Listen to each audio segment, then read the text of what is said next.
जय गोपीजन वल्लभा गिरिवरधारी यशोदानन्दन व्रजजनरञ्जन यशोदानन्दन व्रजजनरञ्जन यमुनातीराचारी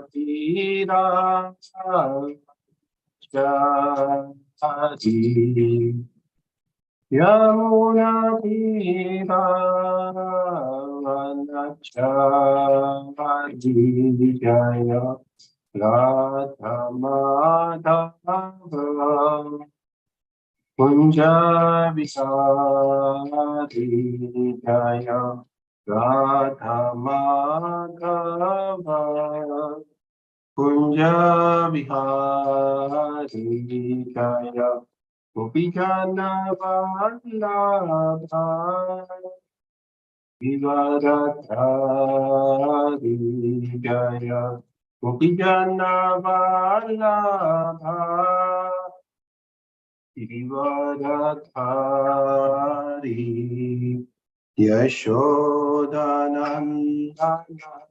व्रजजनरञ्जन यशोदानन्दन व्रजजनरञ्जन यमुनातीरावनचारी यमुनातीरावनचारी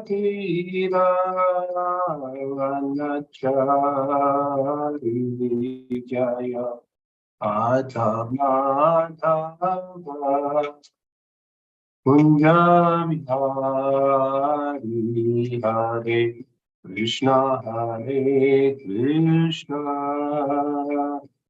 कृष्ण कृष्ण हरे हरे हरे राम राम राम हरे हरे हरे कृष्ण कृष्ण कृष्ण हरे हरे हरे राम राम राम हरे हरे हरे कृष्ण कृष्ण कृष्ण हरे हरे हरे राम राम राम हरे हरे जय राधा माधव राधा माधव राधे जय राधा राश्री हरि राधा राश्री हरि राधे जय गौरांगी बेंगलोरीश्वर गौरांगी बेंगलोरीश्वर गौरांगी जय जगन्नाथ जय बलदेवा जय सुभद्रा जय सुदर्शन जय लक्ष्मी नरसिंह जय अनंत देव जय निताय चैतन्य जय निताय चैतन्य निताय चैतन्य जय निताय चैतन्य जय जय प्रभुपाद प्रभुपाद जय जय प्रभुपाद जय जय गुरुदेव गुरुदेव जय जय गुरुदेव निताय गौर हरि बोल हरि बोल निताय गौर हरि बोल गौ प्रेमानंदे हरि बोल। जय हरिनाम संकीर्तन महायज्ञ की जय। जय विष्णुपाद परमहंस परिव्रजाचार्य स्तोत्र शतः हिज डिवाइन ग्रेस अभय शरणारविंद भक्ति वेदांत स्वामी श्री प्रभुपाद की जय। जय विष्णुपाद परमहंस परिव्रजाचार्य स्तोत्र शतः His Divine Grace Bhakti Siddhanta Saraswati Goswami Maharaj Shri Prabhupada की जय, अनंत कोटि वैष्णव वृंद की जय, नमाचार्य श्री रघुदास ठाकुर की जय, जय श्री रूप सनातन भट्ट रघुनाथ श्री जीवा गोपाल भट्टदास रघुनाथ षट गोस्वामी प्रभुपाद की जय। प्रेम से गौ श्री कृष्ण चैतन्य प्रभु नित्यानंद श्री अद्वैत गदाधर श्रीवासदि गौर भक्त वृंद की जय। जय श्री श्री राधा कृष्ण चंद्र गोप गोपीनाथ श्याम कुंड राधा कुंड गिरि गोवर्धन गिरिराज महाराज की जय। मथुरा वृंदावन धाम की जय, मायापुर नवदीप धाम की जय, श्री क्षेत्र श्री जगन्नाथपुरी धाम की जय, द्वारिका धाम की जय, गंगा माई की जय, जमुना माई की जय, कावेरी माई की जय, भक्ति देवी की जय, तुलसी महारानी की जय, समवेत भक्त वृंद की जय, हरे कृष्ण महामंत्र की जय, ग्रंथराज श्रीमद् भागवतम की जय। निताय गौर प्रेमानंदे, हरि हरि बोल। All glories to the assembled devotees, Hare Krishna. All glories to the assembled devotees, Hare Krishna. All glories to the assembled devotees, Hare Krishna. All glories and glories and glories and glories to Shri Guru and Gauranga Srila Prabhupada ki jai. Om Namo Bhagavate Vasudevaya. Om Namo Bhagavate Vasudevaya. Om Namo Bhagavate Vasudevaya. नारायणं नमस्कृत्यं नरं चैव नरोत्तमं देवीं सरस्वतीं व्यासं ततो जयमुदीरये नष्टप्रायश्चिवाग्रेषु नित्यं भागवतं सेवया भगवती उत्तमा श्लोके भक्तिर्भवति नैष्टिकी मुखं करोति वाचालं पङ्गुलङ्गायतेन किं यत्कृपातमहं वन्दे श्रीगुरुदिनतारिणं मध्वा परमानन्दं माधवं श्रीचैतन्य ईश्वरं। हरि ओम तत्सत्। Hare Krishna. So we are reading from Srimad Bhagavatam, Canto 3, Chapter 26, and today we're taking the first shloka. Let me just open the shloka for you. Allow me a minute.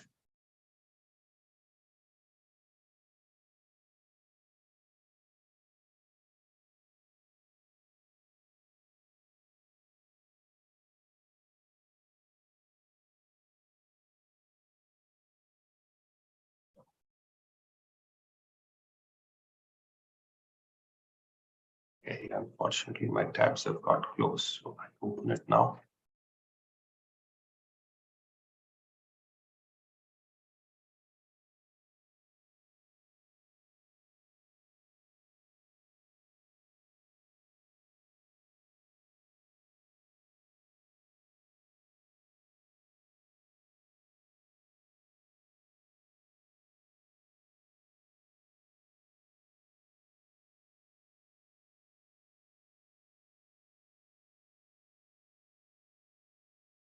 Sorry, it's taking a little while. Just allow me one more minute. I think it should open in a minute now.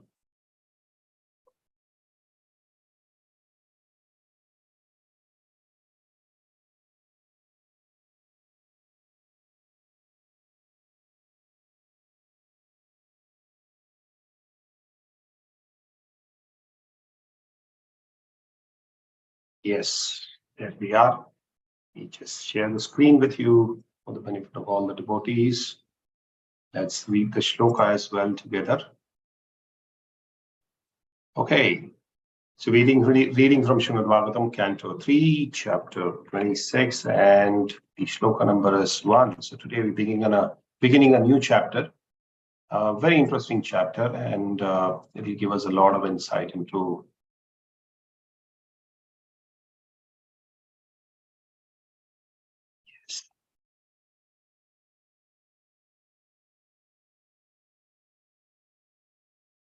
Shri Bhagavan Vacha Athate Sampravakshvami Tattvanam Lakshanam Pratak Yat Vividvata Vimuchyate Purusham Prakriti Gunai. Shri Bhagavan Vacha Athate Sampravakshvami Tattvanam Lakshanam Pratak Yat Viditva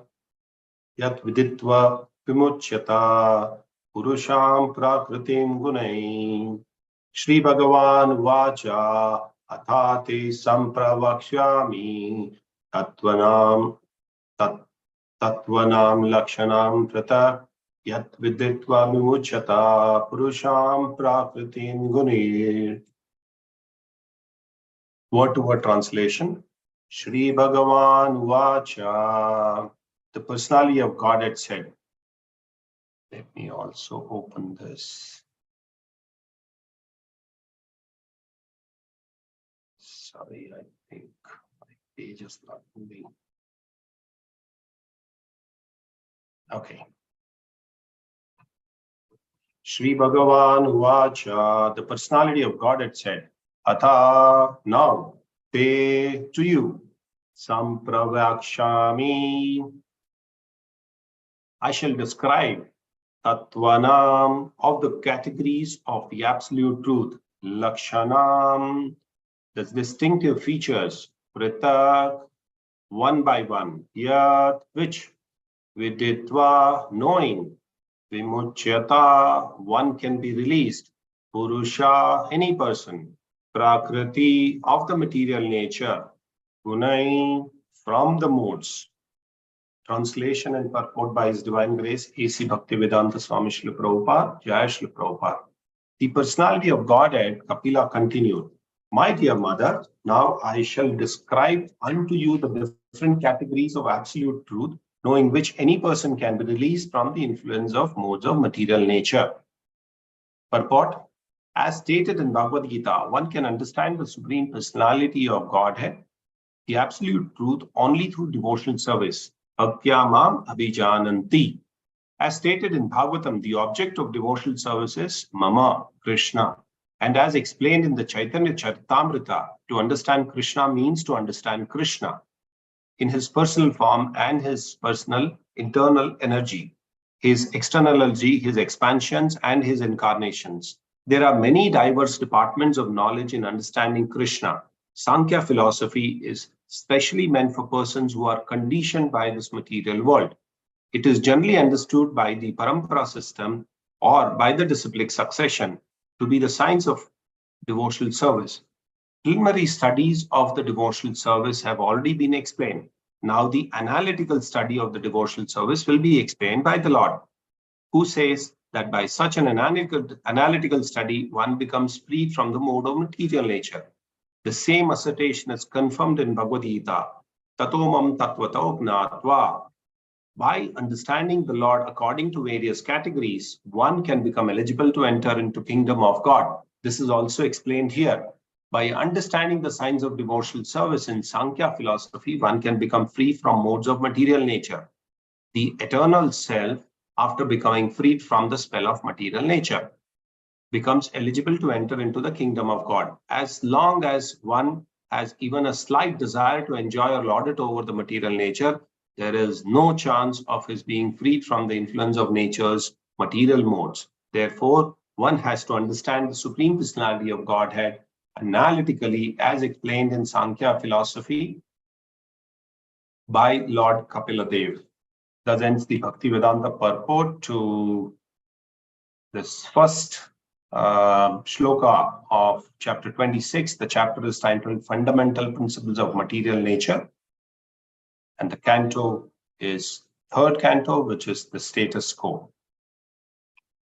Om Tat Sat Om Agyana Timirandasya Gyananjana Shalakaya Chakshurun Militam Yena Tasmai Shri Guruve Namah Shri Chaitanya Manobhistam Stapitam Yena Bhutale Swayam Rupa Kadamayam Dadati Swapadantikam Vandeham Shri Guru Shri Yuta Padakamalam Shri Gurum Vaishnavamsha Shri Rupam Sagrajatam Sahagana Raghunatam Tam Tam Sajivam Sadvaitam Savadutam Parijana Saitam Krishna Chaitanya Devam Shri Radha Krishna Padan Sagana Lalita Shri Vishakam Vitamscha He Krishna Karuna Sindhu Dinabandhu Jagatpate Gopesha Gopika Kanta Radha Kanta Namostute Tapta Kanchana Gaurangi Radhe Vrindavaneshwari Vrishabhanu Sute Devi Pranamami Hari Priye Vancha Kalpatarobhyascha Kripa Sindhubhya eva cha Patitanam Pavnebhyo Vaishnavebhyo Namo Namah Nama Om Vishnu Padaya Krishna Prestaya Bhutale Srimate Bhaktivedanta Swaminiti Namine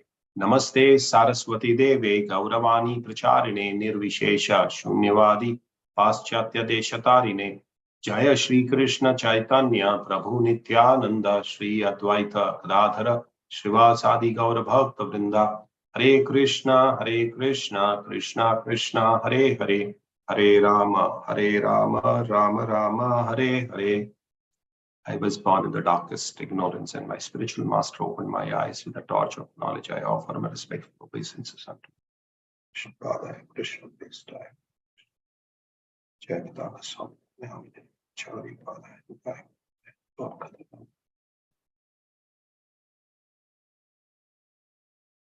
Hare Krishna. So we are back again with a very, very important topic. So it's going to be interesting to have this conversation today here.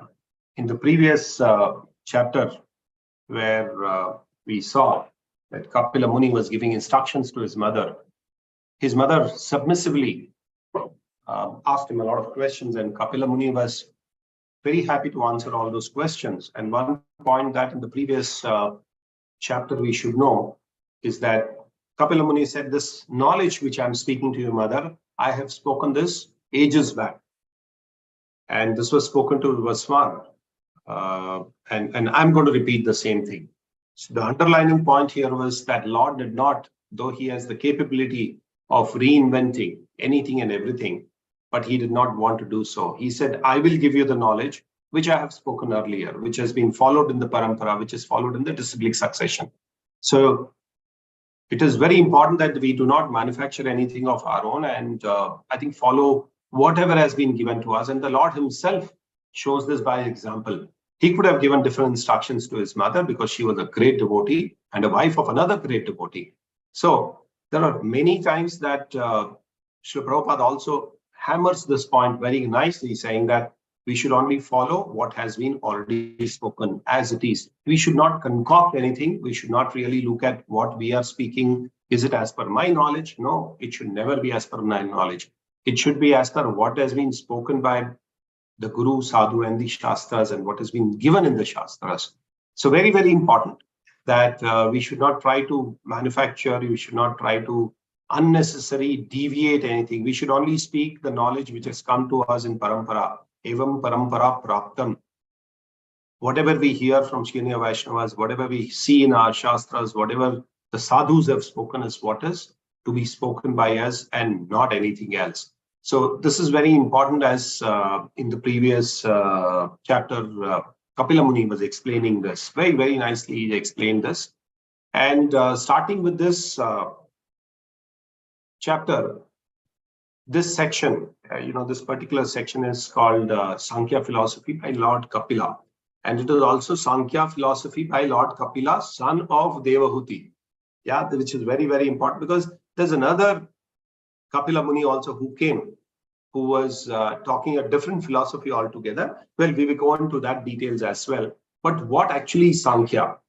Sankhya philosophy means analysis. Analysis of what? Analysis of the absolute truth. The analysis of the absolute truth, again, with a certain goal. So Sankhya philosophy, very nicely it is given by Srila Prabhupada, and we are repeating what Srila Prabhupada said. Sankhya means philosophy, and this philosophy is about the absolute truth, and Sankhya means to analyze the absolute truth with certain goal. The goal is the most important part here, because you can analyze anything, but if your goal is not the ultimate, and we will also discuss about what is the ultimate goal of life. So if your goal is not the ultimate, then whatever you analyze or whatever you study is going to be waste. So Sankhya philosophy means it is an analysis of the absolute truth and with a certain goal. So this is where we talk about it. The materialist philosophers also do analysis. Okay. And it is also propounded, there is another Kapila Muni. He has also done the analysis. He has also done the analysis according to the Vedas. But he was an atheist. He did not believe in God. We cannot even call him atheist, because, again, he did the philosophy, or he did the analysis, the materialistic analysis, depending on the Vedas. Okay. As he has also accepted the analysis as per the Vedas, and he arrives at a conclusion that the world is made up of 24 elements. Yeah, it is all fine. The only difference that we find in the materialistic philosophy and the Sankhya philosophy, or the philosophy which is given by Lord Kapila, son of Mother Devahuti, is that materialist, it is all lorded over, is what is their thought. Materialists always think that the analysis that they over a period of time arrive at is that we have to lord it over the material nature. Whereas on the contrary, devotee's goal of the philosophy is to realize the absolute truth in order to attain self-realization. Okay, self-realization is again explained as realizing oneself and realizing God, and then finally realizing the relationship between oneself and the God. And in studying or acquiring the knowledge, goal is very, very important. Yeah, whenever we are studying anything, goal is very important. So the goal here is to realize the absolute truth, and that also in order to achieve self-realization. So in yoga, there are different systems, and there are different ways of doing it. But then what is their goal? Some of the people practice bhakti to get material enjoyment, or some of them practice yoga to get mystic power, or to lord it over the material nature, or merge in Brahma Jyoti. So different people have different goals, but devotees always think of realizing the absolute truth. All these kinds of goals are misplaced goals. They're not the right goal. If somebody's thinking about getting materialistic, opulence, getting mystic powers, or to lord it over the material world, or even for getting or merging into Brahma Jyoti, these goals are all misplaced because it does not lead to liberation. And what is liberation? Liberation is getting away from fourfold miseries, Janma, Mrityu, Jara, Vyadhi. If you are able to think of getting away from this fourfold miseries, then that is the right goal that one needs to really look at it. The real liberation is to be understood. In the beginning of Srimad Bhagavatam, Shukadev Goswami also quotes this. Muktir hitatitya rupam swarupena vyavastita. What does it mean? It says liberation is the permanent solution. This is the Srimad Bhagavatam, Canto 2, Chapter 10 and text number 6. I'm just reading the second part of the shloka. Muktir hitanyata rupam swarupena vyavastita. So the liberation is the permanent solution of the form of the living entity after he gives up changeable gross and subtle material bodies. So, when we give up the temporary belongingness, we give up the temporary bodies and the changeable gross bodies, that is called liberation, and attain the permanent situation. And to become free from all the designated forms and to become situated in our constitutional position. What is our constitutional position? Chaitanya Mahaprabhu says, Jivera Swarupoy Krishnera Nityadas. So our constitution position is that we are servant of Krishna. Our original position is to become servant of Krishna. That is our constitutional or original position. And again, here it is added saying that our original position is to become servant of Krishna without any motive. If I become servant of somebody with a motive, for example, if I try to become the secretary of the Prime Minister of India with a motive saying that, I want to be very powerful, my name should be there, my fame should be there, all of that, then it is not the actual Swarupa. Our actual Swarupa is only to become servant of Krishna without any motive. There should be no background. And this is the perfect goal. This is the perfect goal of self-realization. All the other ways and means are useless ultimately. There's absolutely no use in doing whatever Hatha yoga or any other yoga that somebody tries to practice. The perfect goal can be realized only when one is looking at self-realization. And self-realization, as we said earlier, is Jivera Swarupa Krishnera Nityadas. In the previous chapter, Kapila Muni describes the glories of the devotional service. And in this chapter, he's going to describe how to achieve pure devotional service. So you see it's a linkage which is happening, saying here he's in the previous chapter, he's looking at what is devotional service, and here he's showing how to actually achieve the position that we are really looking at.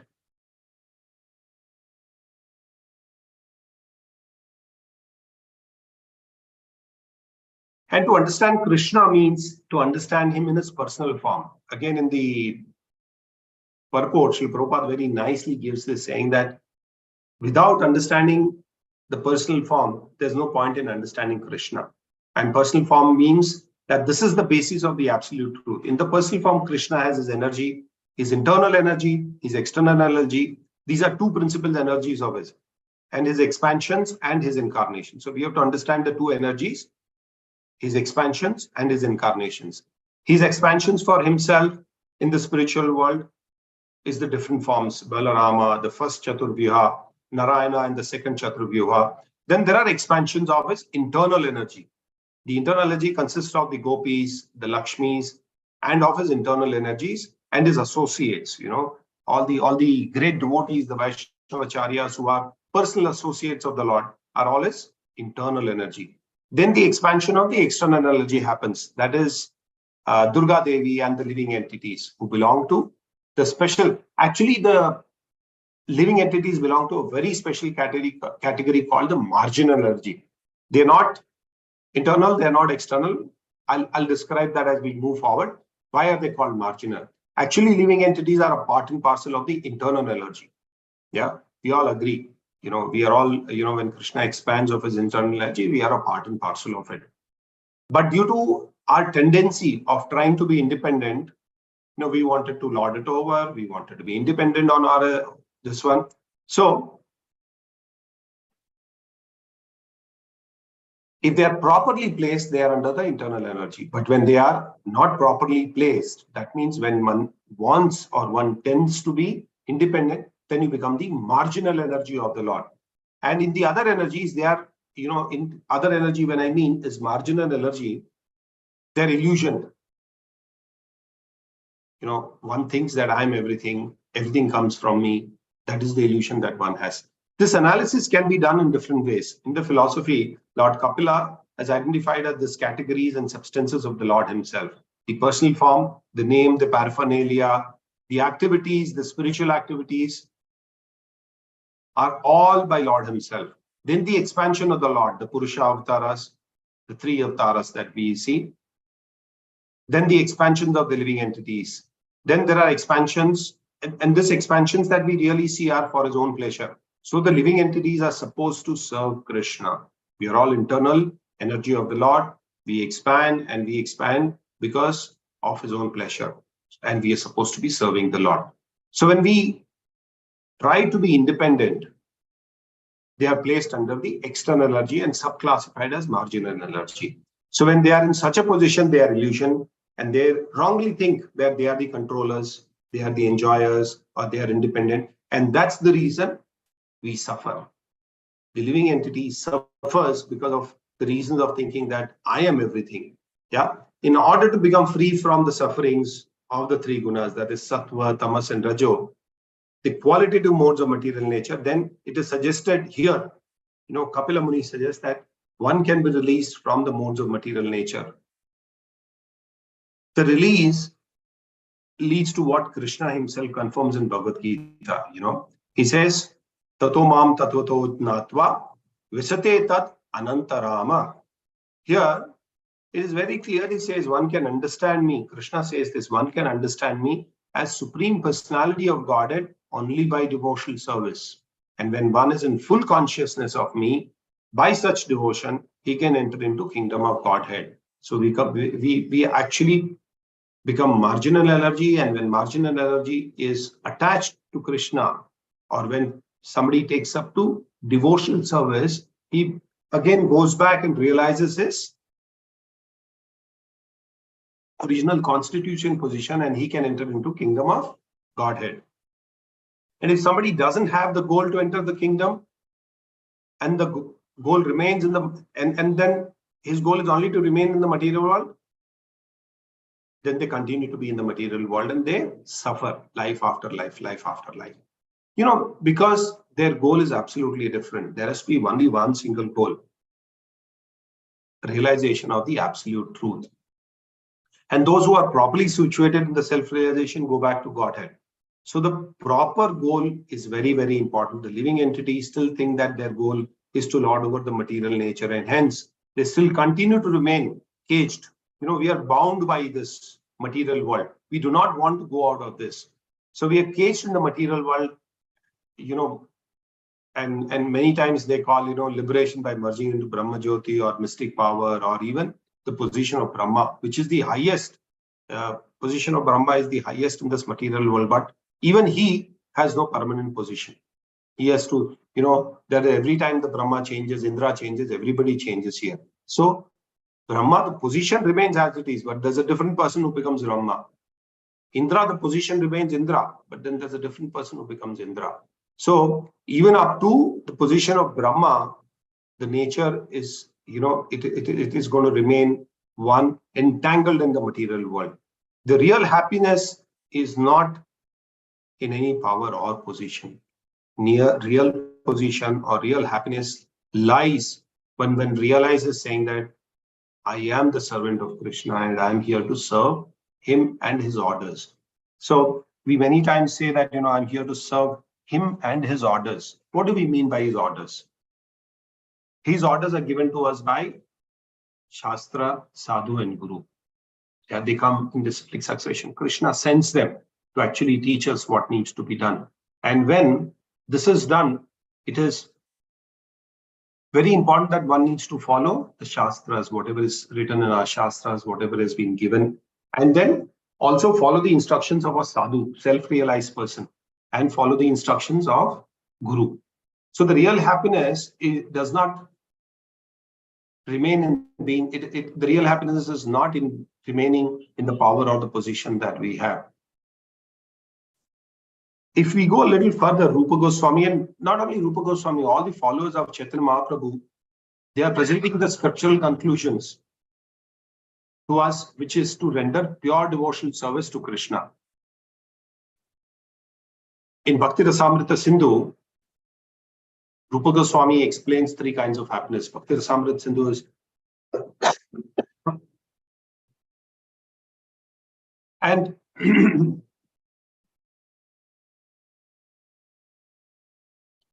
okay. So there's three kinds of happiness is explained by Rupa Goswami in Bhakti Rasamrita Sindhu. And those who are materialists, who are not interested in knowing about the Lord, only know about one kind of happiness out of the three. Okay, there is material happiness, and there is spiritual happiness, and then there is something beyond the spiritual happiness also.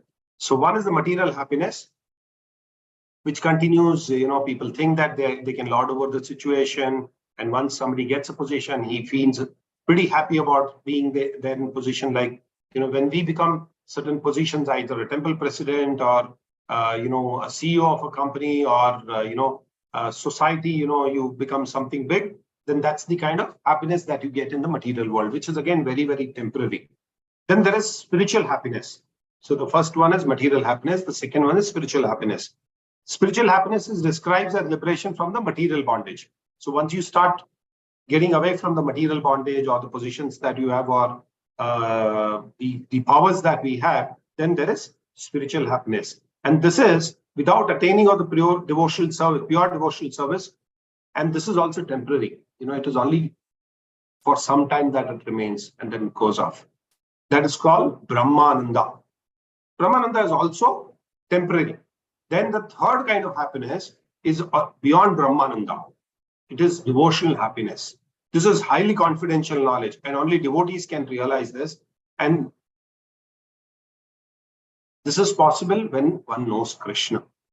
In the starting of the purport, Srila Prabhupada also mentions about this. Bhaktyamam Bijananti. Yeah. If one becomes a devotee, only then he can know me. And it also describes in the 8th shloka of chapter 10 of Bhagavad Gita, Iti matva bhajante mam, Buddha bhava samanvita.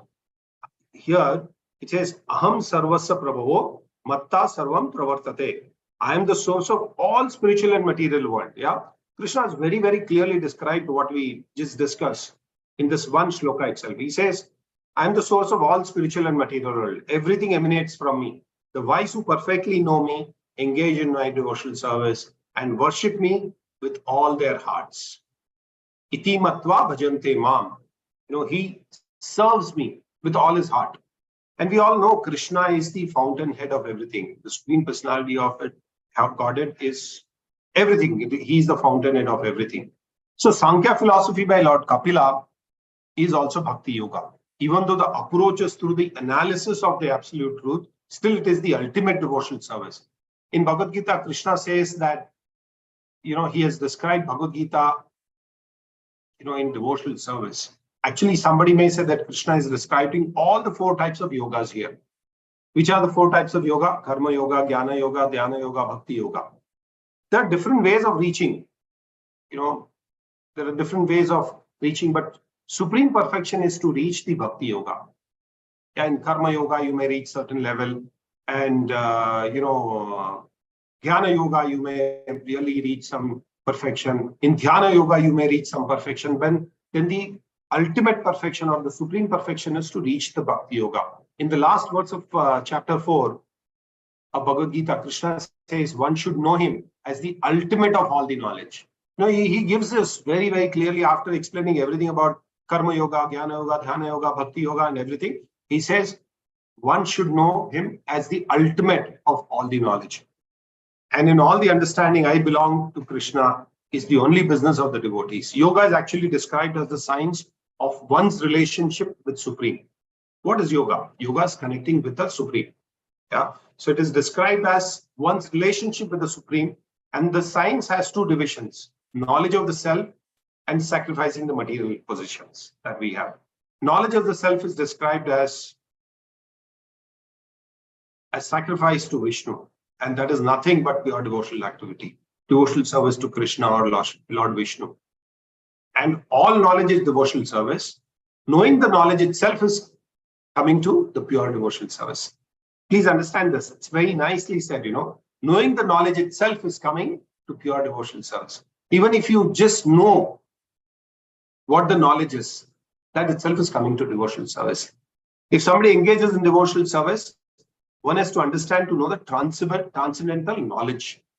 And Bhagavad Gita 7.19, Krishna says, Bahunam Janmanam Ante Gnanvan Mama Parpadyate Vasudeva Sarvaiti Sam Mahatma Sudurlabha. So, after many, many births and deaths, he who is actually in knowledge surrenders unto me. And knowing me to be the cause of all causes and all of that, such a great soul is very, very rare. Srila Prabhupada says that this kind of person is very rare to find. One becomes full of knowledge and begins to render devotional service to Krishna. Yoga is the science of one's relationship with the Supreme Lord, which we already discussed. It has no theory. It is all practical devotion, loving devotional service. It's not theory talking about, so many things, but it is practically rendering, devotional service. That is what is yoga. The perfection of a jnani or a yogi or a tapasvi or a karmi is to become a devotee. Whatever knowledge I have, whatever yoga, I have done, whatever Ashtanga yoga I can perform, whatever tapasya I can do, or whatever, karmic activities that I do, the perfection of all these 4 categories is to become a devotee. That devotee who is described as a yogi in chapter 6 is better than all of them. Krishna in chapter 6 says that yogi is better than all this above. So it is very nicely given here by Srila Prabhupada, and it is explained that one needs to understand the Supreme Personality of Godhead by devotional service. And by devotional service, here Kapila Muni says, he's going to describe different categories of absolute truth, knowing which a person can be released from the influence of modes of material nature. So the Supreme Personality of Godhead again can be known only by pure devotional service, and one can go back to Godhead only after understanding that he is the servant. He is the eternal servant of the Lord. So one needs to get out of his marginal position and go back into his internal potency position. Then only one can realize. And this can be done only by, this can be understood only by the parampara system or the disciplic succession. How one can become entangled, or one can actually start practicing the science of devotional service.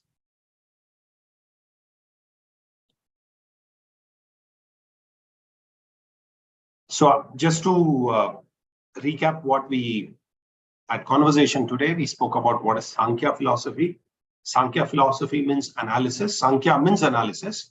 Sankhya philosophy is the analysis of the absolute truth with certain goal, and goal is very important. That is what we said. There are two types of Kapila Munis. One who's an so-called atheist, and the other one is a great devotee, the Lord himself, who's son of Devahuti, who has given us this Sankhya philosophy. And the only thought that the materialists have is to lord it over the material nature, whereas devotee, he realizes the absolute truth in order to achieve the self-realization. And self-realization, again, is realizing oneself, realizing God, and realizing the relationship between oneself and the God. So this is what we discussed today, and we will end our conversation here. If there are any questions or any doubts, or if you have any comments, I'll be happy to take them.